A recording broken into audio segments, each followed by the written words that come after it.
அன்பு சொந்தங்களுக்கு வணக்கம். எவ்வளவு அராஜகத்தை பண்ணிட்டு இருக்குங்க நம்ம தமிழ்நாடு அரசு. ஏங்க, கோயில்களுக்கு பேர் போன நம்ம மதுரை மண்ணுல திருப்பரங்குன்றம் கோயில்ல கார்த்திகை தீபத்துக்கு அந்த தூண்ல தீபம் ஏத்தலான்னு உயர் நீதிமன்றமே சொன்னதுக்கு அப்புறம் அறநிலையத்துறைக்கு என்ன பிரச்சனை? ஏன் உங்களுக்கு சிறுபான்மையினரோட ஓட்டு மட்டும் போதுங்களா? இல்ல உங்க கூட்டணி கட்சிக்கெல்லாம் ஜால்ரா தட்டினா மட்டும்தான் போதுமா?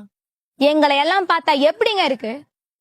முதல் உத்தரவு வந்தப்ப உங்க கூட்டணி கட்சி எல்லாம் சொல்ற கதை இந்த கலவரம் வந்துருங்கிற கதைக்கு ஏற்ப உத்தரவை அவமதிச்சீங்க. ரெண்டாவது உத்தரவு வந்து மனுதாரரே தீபம் ஏத்தலான்னு சொன்னதுக்கு அப்புறம் கலெக்டரை வச்சு 144 தடை உத்தரவு போட்டீங்க. அசிங்கமா இல்ல? ஏங்க, இந்து மக்கள் காசுல செயல்படுற அறநிலையத்துறை யாருக்காக வேலை செய்யுதுன்னு எனக்கு தெரியல. உங்களை ஒன்னும் இந்து மக்களை தூக்கி தலையில வச்சு கொண்டாடுங்கன்னு நான் சொல்லல.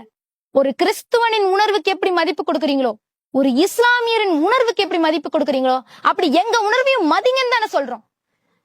சகோதர சகோதரிகளே, தயவு செஞ்சு விழிச்சுக்கோங்க.